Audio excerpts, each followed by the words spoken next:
할렐루야. 다들 평안하십니까? 야곱이 변화를 거쳐서 마침내 그 결과로 성숙에 이르게 되었다. 변화와 성숙이 어떻게 다른 것인가 하는 것을 우리가 한번 살펴보고, 우리의 신앙적인 목표가 바로 변화 뒤에 오는 성숙으로 또한 어, 지향해야겠다라는 말씀을 우리 통하여 은혜 나누었었습니다. 야곱이 성숙했다라는 것을 나타낼 수 있는 여러 가지 어떤 그런 정황과 어떤 증거 중에서 가장 확실한 것이 무엇인가라고 물어본다면, 그것은 그의 입에서 나오는 말이다라고 할 수가 있어요. 그의 입에서 나오는 말이 곧 그가 성숙했고 또 어느 정도로 성숙했는지를 분명하게 말해준다라는 확실한 증거이다라고 우리가 말할 수가 있는 것입니다. 사람이 하는 말은, 어떤 사람은 말을 잘하는 사람이 있죠. 혹은 잘 못하는 사람도 있습니다. 그러나 잘하든 못하든 그것이 그렇게 크게 중요한 것이 아니고, 그 말에 들어있는 내용, 그 말을 통하여 우리가 느낄 수 있는 그 사람의 속 사정을 우리가 살펴볼 수 있는 하나의 어떤 증거가 바로 그 입술의 말이라고 할 수가 있는 것이죠. 그 사람의 생각이 그 말 속에 담겨져 있습니다. 그 사람이 교양이 들어있고 지식이 들어있고 그 사람의 성품이 또한 묻어져 나오고 있고, 그가 어떤 삶을 살았는가라는 것들이 그가 자주 쓰고 자기가 표현하는 말 언어 속에 나타나고 있다라는 것을 우리는 눈치챌 수가 있는 것이죠. 야곱이 그동안 부단히 변화되어 왔지만 마지막 20년, 그렇죠? 이 요셉을 어, 잃어버린 걸로 오해하고 이제는 그렇게 방성대국하면서 보냈던, 그래서 다시 이제는 애굽에서 국무총리가 되어서 그 아들 요셉, 살아있는 아들 요셉을 다시 만나기까지 20년이라는 세월 속에 그 많은, 그죠? 요셉을 잃어버린 그 마지막 시간 속에서 정말로 이제는 완전한 어떤 이 성숙, 무르익음이 이제 생기게 되는 것이죠. 마치 가을철 날 그 땡볕이 막 내리쬐게 되면, 그래서 곡식 나달들이 막 안에서 연글잖아요. 여물어지잖아요. 이 여물어진다는 말 자체가 이게 탱글탱글해지고 막, 그죠? 해프지 않고 그냥 알차고 막 그런 뜻이잖아요. 그죠? 그러니까 이미 모든 것이 다 안에 있을 건 다 구비가 되어져 있지만 그것이 단단해지고 그리고 그냥 완성해지고 성숙해지는 그런 어떤 시간, 이 바로 이 여무는 시간이라고 할 수가 있는데, 마치 그와 같은 하나의 시간이 이 야곱에게 되어졌던 것을 알 수가 있는 것입니다. 그리고 이 20년에 정말 혼자만의 그 고통, 그 어떤 내면의 어떤 그런 고독함 속에서 이제는 알알리 이제 그냥 이 차곡차곡 그냥 가득 충만해지는 그런 어떤 성숙, 결실의 그런 어떤 시간이 지난 뒤에 드디어 애굽에서 아들 요셉을 만났고, 그리고 이제 나머지 자기의 마지막 생의 마지막 20년을 이제 보내게 되죠. 그 마지막 20년 속에서 그가 했던 행보와 언어 속에 보게 되면 이 야곱이 얼마나 성장했는가, 성숙해져 있는가, 연결어져 있는가라는 것을 알 수가 있어요. 47장에서 읽지는 않았습니다만 바로를 축복하죠. 당대의 가장 그런 그 권세자, 최고 높은 사람, 그냥 사람의 목숨을 좌지우지할 수 있는 그런 사람 앞에 서서 그를 축복하는 거예요. 48장에서 요셉의 두 아들, 그죠? 머나세와 에브라임을 축복하죠. 또 49장에서 야곱의 12 아들들을 마지막으로 유언적으로 축복을 하는 모습을 보게 돼요. 이 모든 축복 속에 그가 했던 언어와 어떤 태도를 통해서 그가 얼마나 성숙해져 있는가라는 것을 볼 수가 있어요. 바로를 축복했다고 하는 것은, 여러분, 사실 이건 사실 뭐 한 번 일어난 단순한 사건이 아니라 그 안에는 굉장한 의미가 포함되어져 있어요. 영적인 실제 안에서는 야곱이 그 당대 최고의 권세자인 바로보다 더 큰 자다라는 것을 증거하는 것이 이 축복 속에 담겨져 있는 의미예요. 왜요? 성경에서는 반드시 더 큰 자가 작은 자를 축복하게 되어져 있거든요. 히브리서 7장 6절로 7절 말씀을 한번 읽어봅니다. 레위 족보에 들지 아니한 멜기세덱은 아브라함에게서 10분의 1을 취하고 그 약속 얻은 자를 위하여 복을 비른다니. 그렇죠. 멜기세덱이 이런 그 롯을 구해서, 그죠, 그 소돔과 고모라 성을 공격했던 그 인근 5개 연합군을 다 물리치고 자기 그 어떤 가신들을 이끌고 가가지고 말이에요. 그리고는 그것을 다 빼앗아 가지고 롯도 구출해 가지고 돌아오는 길에 이제는 그 살렘 왕 이 멜기세덱을 만났잖아요. 그 멜기세덱이 이제는 그를 위하여 축복 기도하는 거예요. 7절, 폐 일어나고 그 낮은 자가 높은 자에게 복 빌임을 받느니라라고. 그러니까 멜기세덱이 지금 아브라함보다 더 높은 거예요. 이 멜기세덱이 도대체 누굽니까? 그 사람은 어디서 왔는지, 언제 죽었는지 족보도 없고, 히브리서 가면 읽어보게 되면은 이 사람의 그 어떤 그게 굉장히 그냥 신비로운 사람이죠. 그래서 마치 하나님과 같다, 하나님과 비슷하다는 그리스도와 비슷하다는 얘기지, 그리스도이다라는 얘기는 아니에요, 여러분. 오해하지 마시길 바라요. 왜냐면 그냥 본래부터 계신 자이신 하나님 같은 그런 어떤 이런 그 처지로 이 멜기세덱이 등장을 하기 때문에 그런 것이죠. 살렘 왕, 살렘 평화의 왕이었다 그 말이죠. 예루살렘 평화의 도시 그런 말이고, 그죠? 멜기세덱 그럼 의의 왕 이런 말의 뜻이거든요. 의의 왕이면서 그리고 또 뭡니까? 평화의 그런 왕으로서의 멜기세덱이 갑자기 등장했어요. 이건 전설적인 인물이 아니죠. 실제 인물이에요. 아브라함이 만났고요. 아브라함이 그에게 또한 복빌림을 받았고요. 그에게 11조를 줬고요. 실제적인 역사적인 인물임에 틀림없지만, 그러나 어디서 왔어, 어디로 갔는지, 누구인지 아무도 모르는데 여하튼 평화의 왕으로 존재했던 아주 독특한, 그래서 하나님을 증거하는 어떤 이렇게 예표하는 그런 그리스도를 예표하는 어떤 사람으로서 멜기세덱 제사장직에 일어났던 하여튼 굉장한 어떤 의미를 가진 그런 사람이죠. 이 멜기세덱이 아브라함보다 더 높은 거예요. 아브라함이 그냥 하나님에게 부르심을 받은 이 지상의 당대 그냥 최고의 사람인 줄 알았는데, 그런데 이 아브라함보다 더 높은, 왜 높다고 말을 합니까? 그가 아브라함을 축복해 주었기 때문에. 그죠? 그러니까 야곱이 바로를 축복했다는 것은 사람의 눈으로 볼 적에는 바로가 훨씬 높지만 영적인 실제 안에서는 야곱이 바로보다 훨씬 더 높은 사람인 거예요. 이걸 의미하는 거예요. 야곱이 얼마나 높여졌고 얼마나 성숙해져 있는 걸 말하는 것이죠. 그리고 그 요셉의 두 아들들을 이렇게 축복해 주었지요. 한번 읽어볼까요? 창세기 봉독하신 말씀 5절 말씀 가서 봅니다. 내가 애굽으로 와서 내게 이르기 전에 애굽에서 내게 낳은 두 아들 에브라임과 므낫세는 내 것이라. 르우벤과 시므온 모처럼 내 것이 될 것이요. 그러니까 르우벤은 야곱의 장자잖아요. 그러니까 야곱의 장자로부터 나머지 그 아들들과 같이 요셉 네가 낳았지만 이 두 아들은 내 아들과 같다, 내 아들로 삼겠다, 이런 말씀이거든요.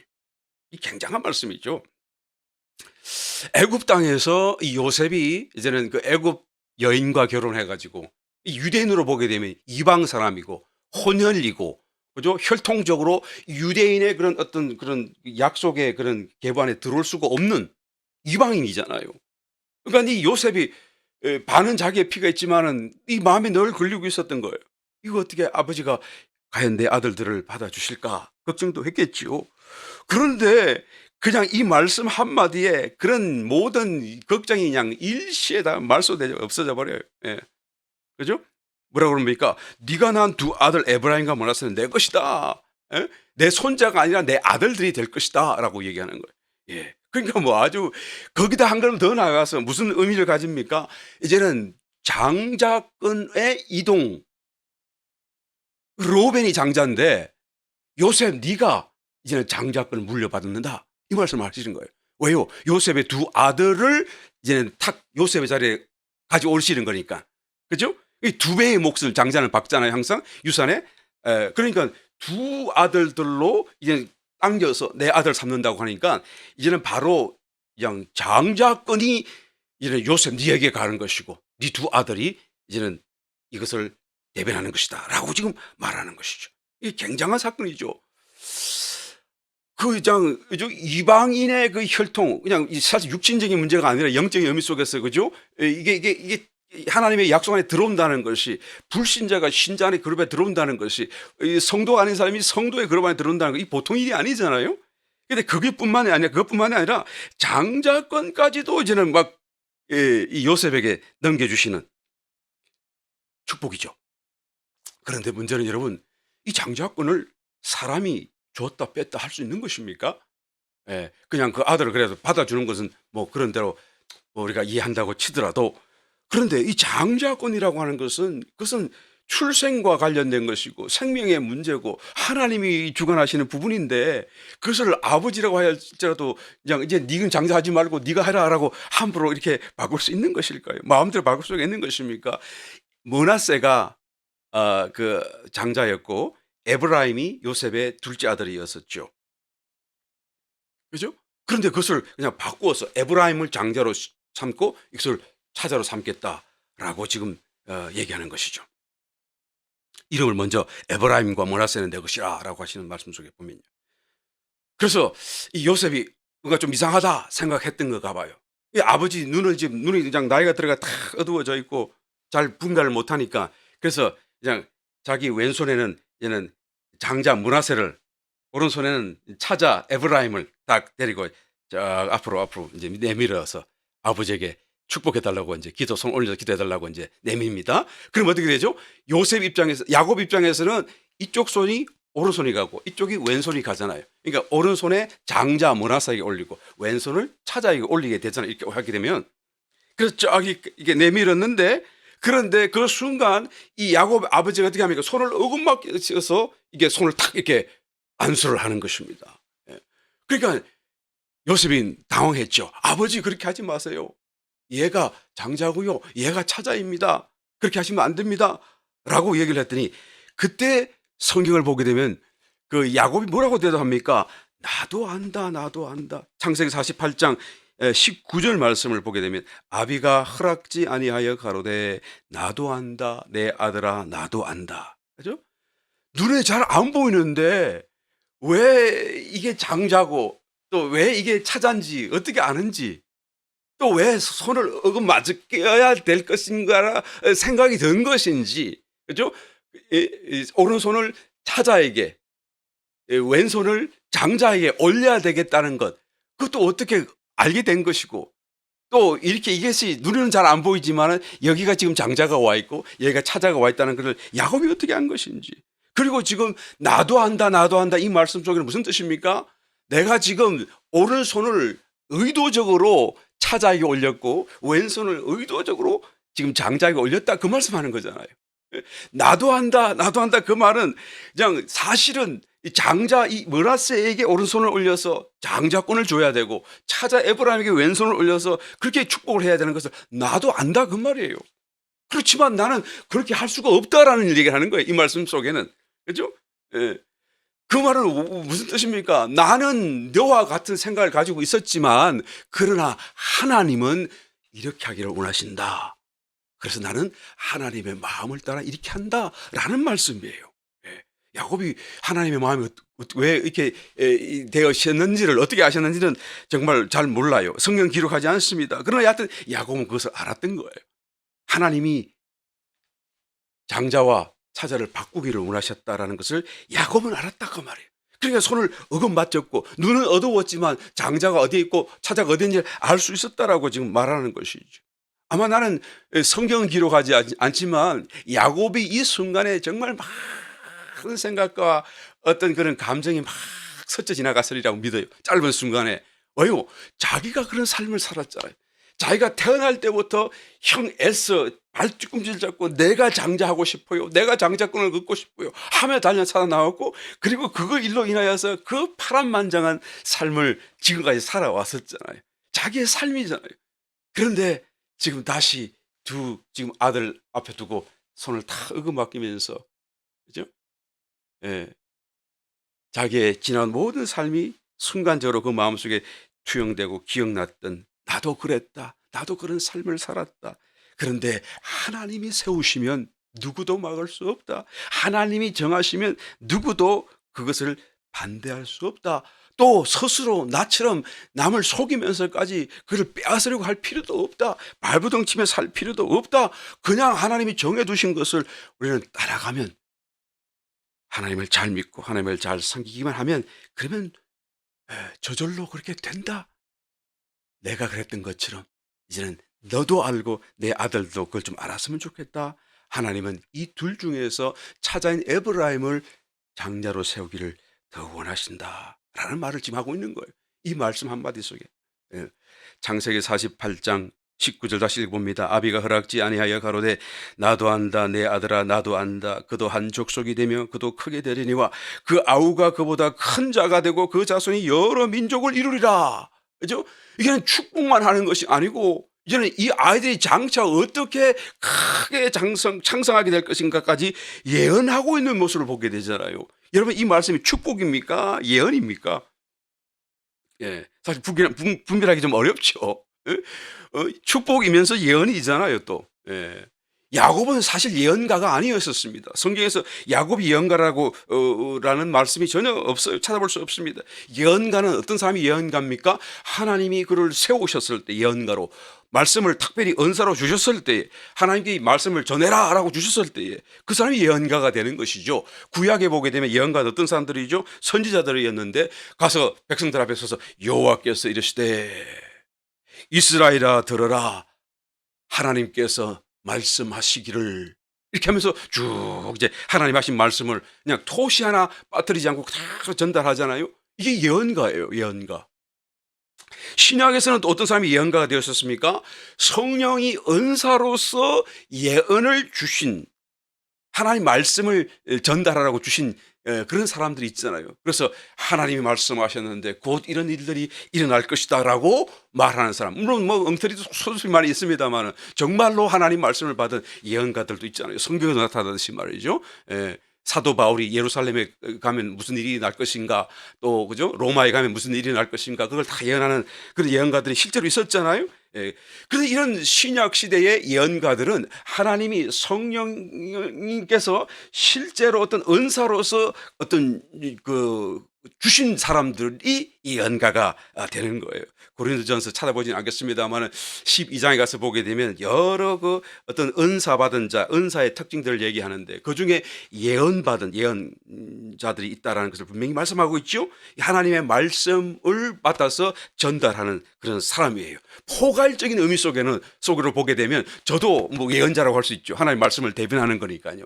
그런데 여기서 말하는 예언이라고 하는 개념은, 지금 제가 말하려고 하는 예언이라는 말은, 개념은 그런 포괄적인 개념이 아니고 정확하게 하나님의 말씀을 딱 받아가지고 그 말씀을 그대로 딱 토시 하나 빠뜨리지 않고 전하는 이런 상태의 예언을 지금 두고 얘기하는 것이죠. 이런 예언가는 하나님이 은사로서 교회에 가서 말하라 이렇게 말하면서 나누어 주신 그런 성령이 하나이시지만 그 뜻대로 각 사람에게 나누어 주신 결과로서, 은사의 결과로서 이 예언가가 있는 것이죠.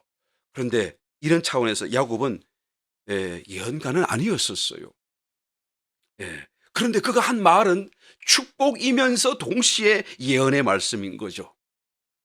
이렇게 주목해야 됩니다.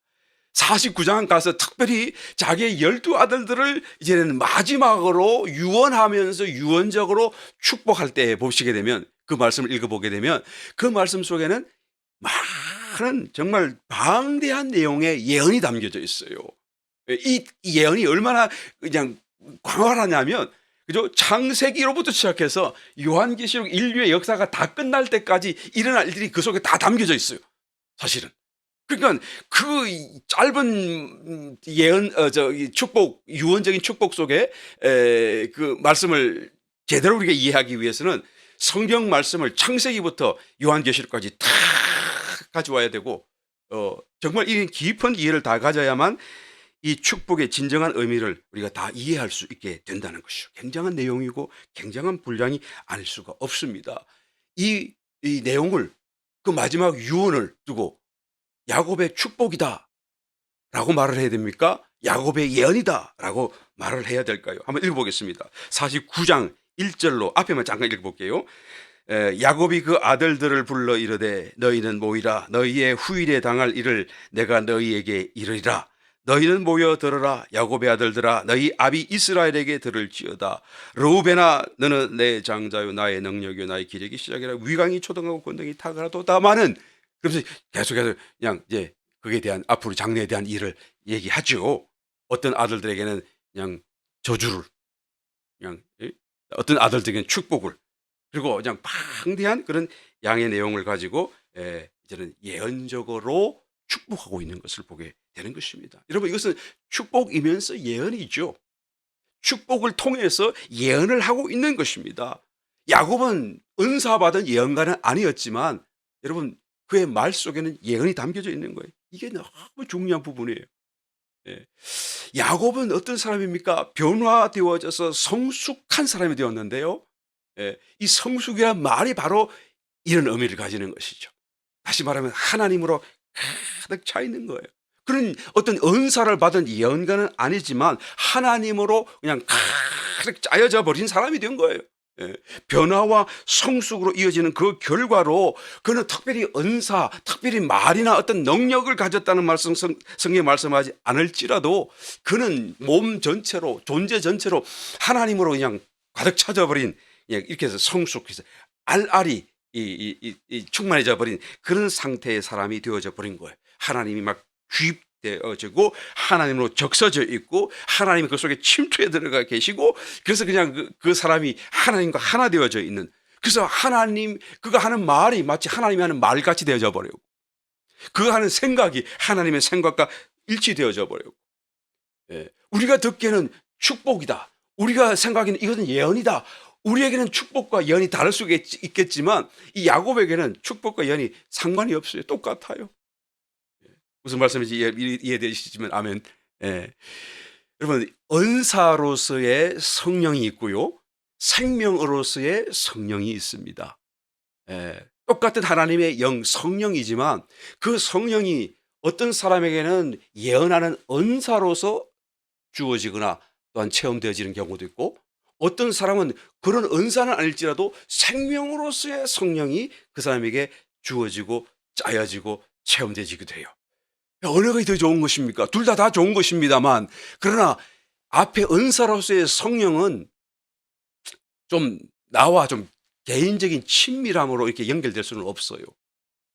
그런데 이 생명으로서의 성령은 나와 굉장히 친밀하게끔, 그죠? 나와 하나 되어지고 나와 같이 되어지고 나와 섞여지게 되는 그 생명이, 성령의 생명이 내 속에 들어오셔서 나의 생명이 되고 나를 감동시키고 나로 하여금 기동하게 하고 나에게 생각을 주고 나에게 어떤 그런 마음의 소원을 주고, 그리고 나로 하여금 같이 짜여지면서 나와 하나 되어지는, 그러니까 친밀한 교제, 인격적인 교제, 체험, 개인적인 어떤 주관적인 그런 어떤 체험, 간정, 뭐 이런 걸로 계속 쌓여지는 그것이 바로 이 생명으로서의 성령 체험이다라고 말할 수 있는 거예요.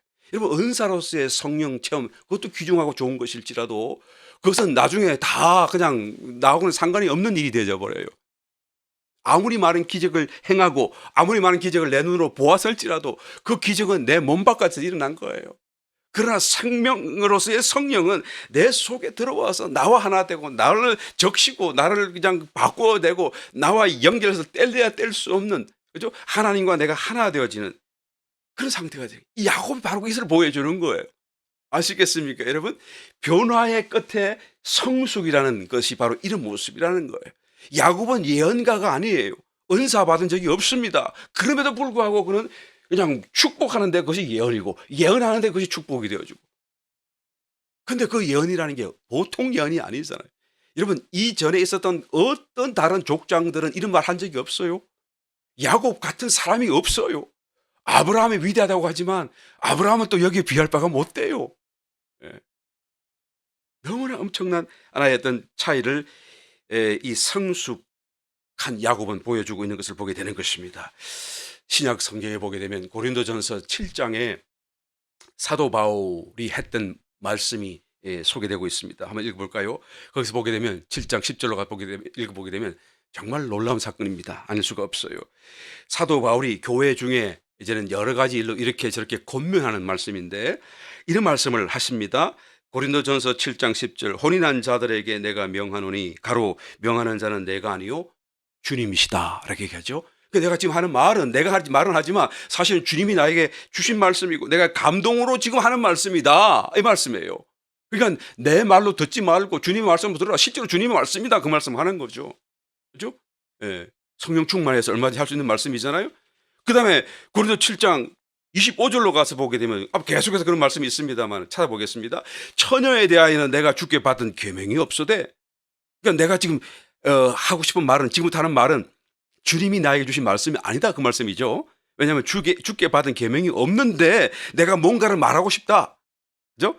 주의 자비하심을 받아서 충성된 자가 되어 의견을 고하노니, 이 의견은 누구의 생각입니까? 사도 바울의 생각이겠죠. 순수한 자기 생각이겠죠. 왜냐하면 분명히 앞에서 내가 주님께 받은 것이 없다고 얘기했으니까 말이에요.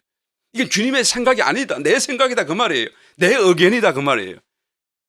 그래서 나 그러면 충성된 자로서 주님 나를 자비롭게 여겨주십시오, 내가 이 말을 꼭 하고 싶습니다 하고 이 말을 고하는 거예요. 여러분 굉장히 겸손한 것 같지만 사실은 가만히 생각해 보면 이거는 굉장히 무례한 거잖아요. 예? 자기가 사도 바울이면 사도 바울이지 어떻게 그냥 하나님의 성경책 하나님의 말을 해야 될 그 자리에서 하나님 말씀 받은 것만 말하지 왜 자기 생각을 왜 말을 하느냐 그 말이에요. 자기 의견을 왜 말하느냐 그 말이에요. 이거는 교만 아닙니까 여러분? 무례하고요. 그냥 신성을 해치는 그런 엄청난 잘못 아닐까요? 그런데 여하튼 의견을 구했습니다. 성경으로 기록해 놓았어요. 고린도전서 7장 40절 마지막 절에 가서 이렇게 말을 합니다.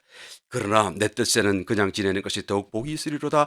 나도 또한 하나님의 영을 받은 줄로 생각하노라. 내가 이렇게 지금 쫙 앞에 말했더니 모든 말의 근거는 내 영에서부터 일어난 감동에 따라서 한 것이다 그 말을 하는 거예요.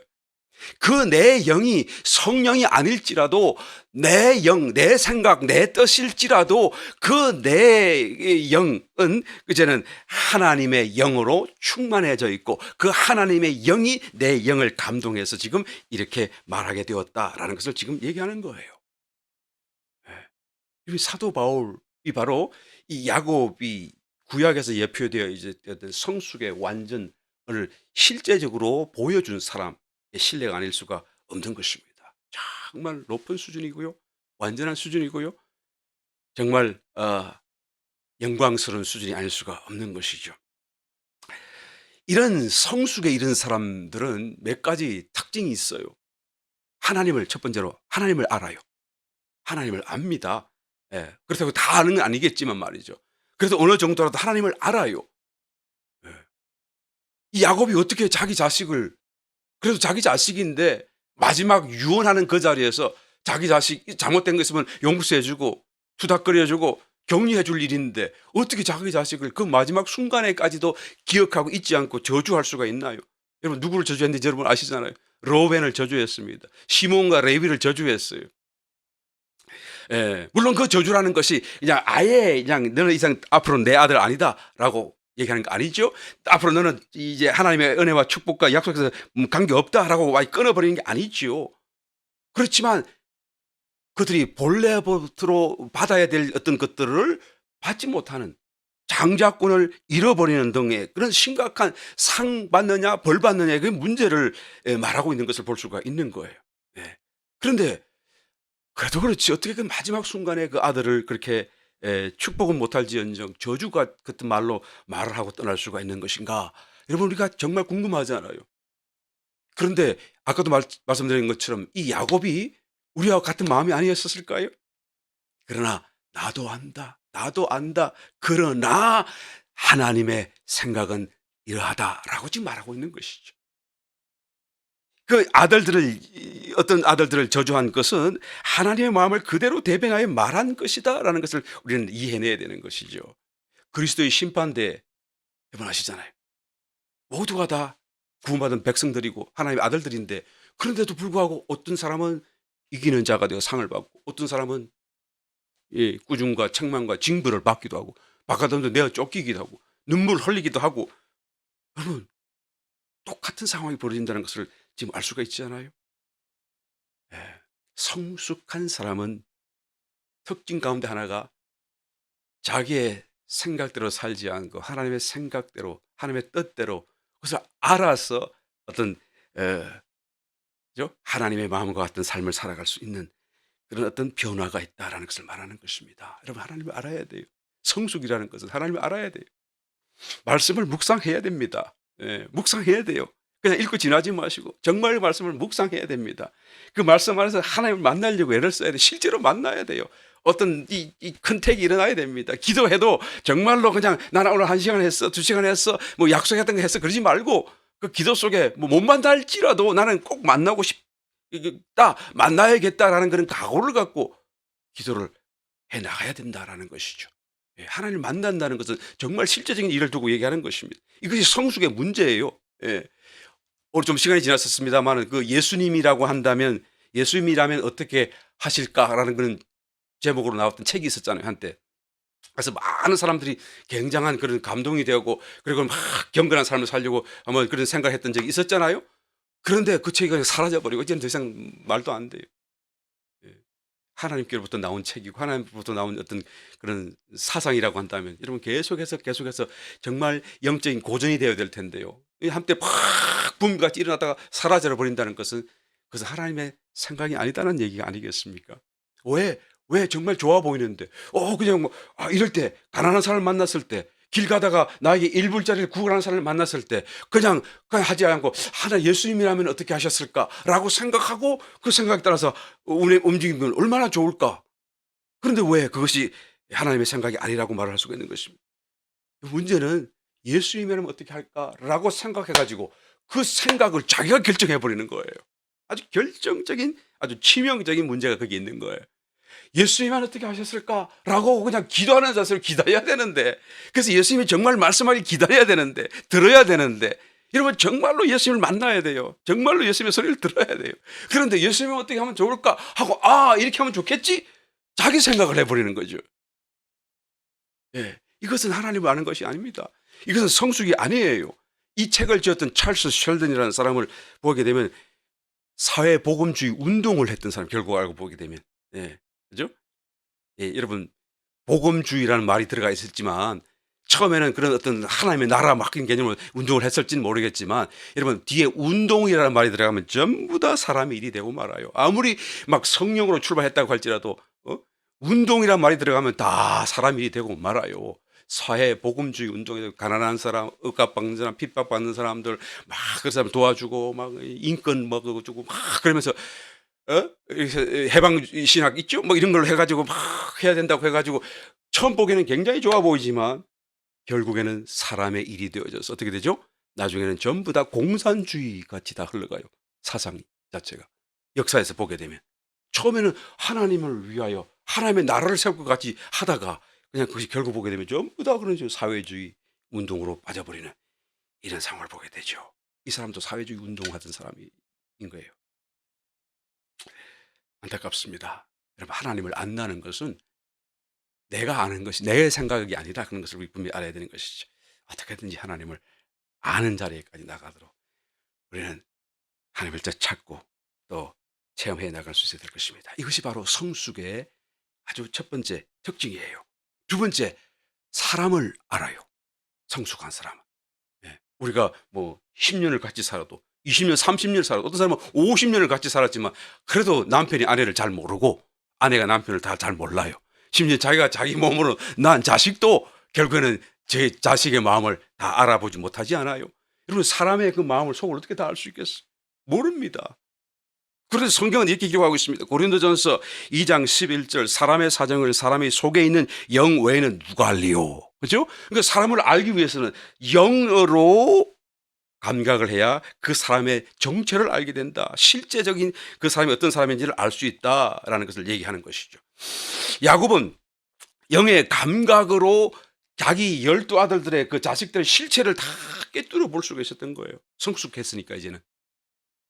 그전에는 몰랐는데, 그전에는 그렇게 시므온과 레위가 놀라운 일을 벌였을 때 놀래가 쇼크만 받았는데 이제는 영으로 다 성숙해져 가지고 그냥 깊이 꿰뚫어 볼 수 있는 거예요. 그렇잖아요. 한두 번 잘못했거나 실수했다고 한다면 그럼 회개하고 그리고 용서하고 그리고 두들겨 주고 그래 이제 열심히 씩씩하게 잘 살아 나 간다라고 유언하고 축복해 줘야 되는 거 아니겠어요? 그런데 그러지 않아요. 마지막 순간에까지도. 예. 르우벤은 장자권을 잃게 되죠. 한번 읽어볼까요? 창세기 49장 33절로 4절. 르우벤아 너는 내 장자요 나의 능력이요 나의 기력의 시작이라. 위강이 초등하고 권능이 탁월하도다마는 물의 끓음 같았은즉 너는 탁월지 못하리니 내가 아비의 침상에 올라 더럽혔음이로다. 그가 내 침상에 올랐도다. 장자권 이렇습니다. 시므온과 레위는 어떻게 합니까? 5절로부터 읽어봅니다. 시므온과 레위는 형제요 그들의 칼은 잔해하는 기계로다. 지금 이 얘기는 침상에서 지금 딱 앉아가지고 이제 마지막 죽기 바로 전에 야곱이 아들들에게 일일이 다 불러가지고 축복하면서 안수하면서 이게 하는 거예요. 기도하는 거예요. 예언하는 것이죠. 시므온과 레위는 형제요 그들의 칼은 잔해하는 기계로다. 내 호나 그들의 모의에 상관하지 말지어다. 내 영광아 그들의 집회에 참여하지 말지. 멀리 있는 게 아니고 자기 앞에 지금 세워놓고 지금 시몬과 레위를 두고 얘기하는 거예요 지금. 그들이 그 분노대로 사람을 죽이고 그 혈기대로 소의 발목 힘줄을 끊었음이로다.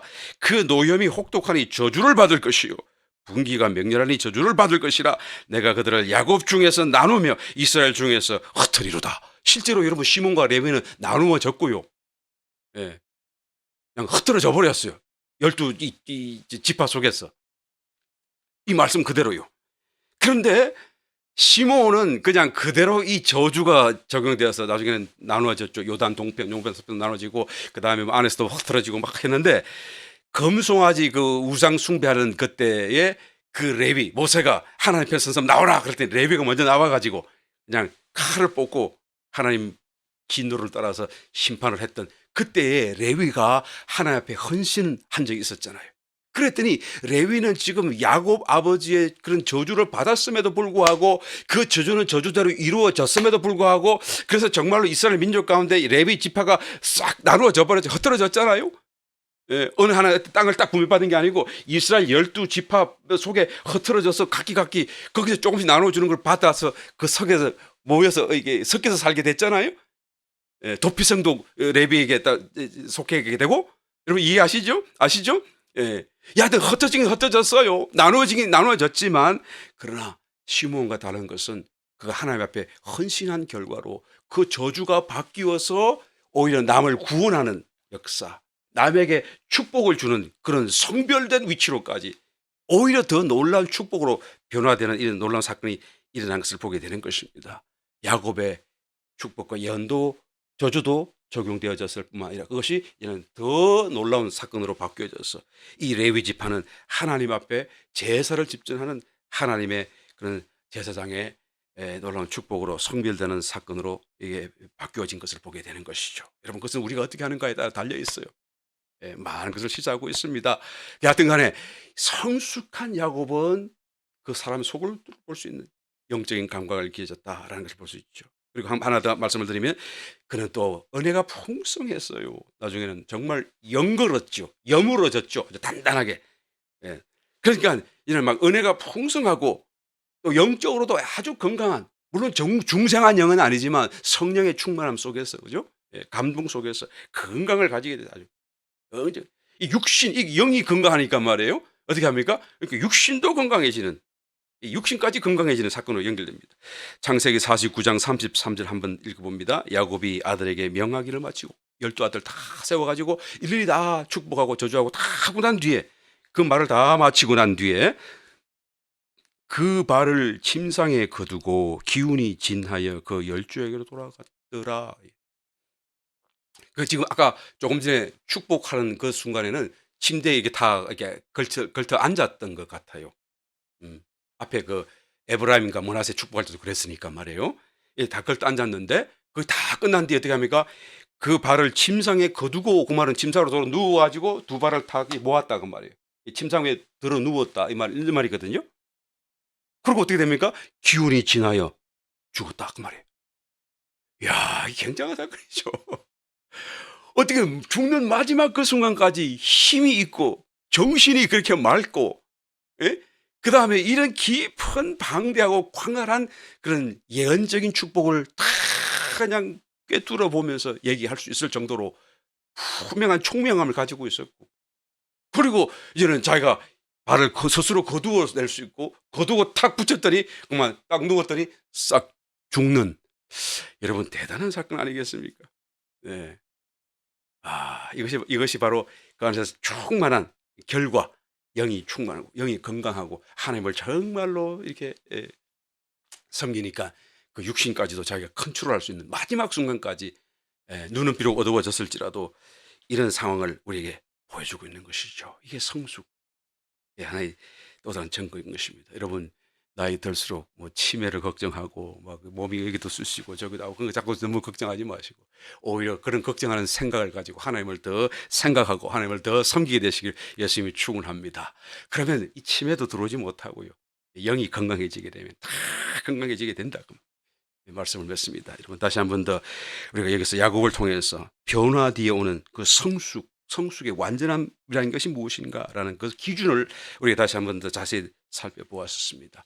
저와 여러분의 신앙의 어떤 삶의 목표로 삼고 이와 같이 조금씩 더 나아갈 수 있는 그런 축복자들이 되시기를, 또 반드시 많고 적음은 그런 그 차이는 있을지라도 우리가 다 얼마간의 어떤 성취를 반드시 꼭 이루어낼 수 있는 우리 모든 지체가 되시기를, 또 그렇게 되실 줄을 믿습니다. 되시기를 또한 축원합니다.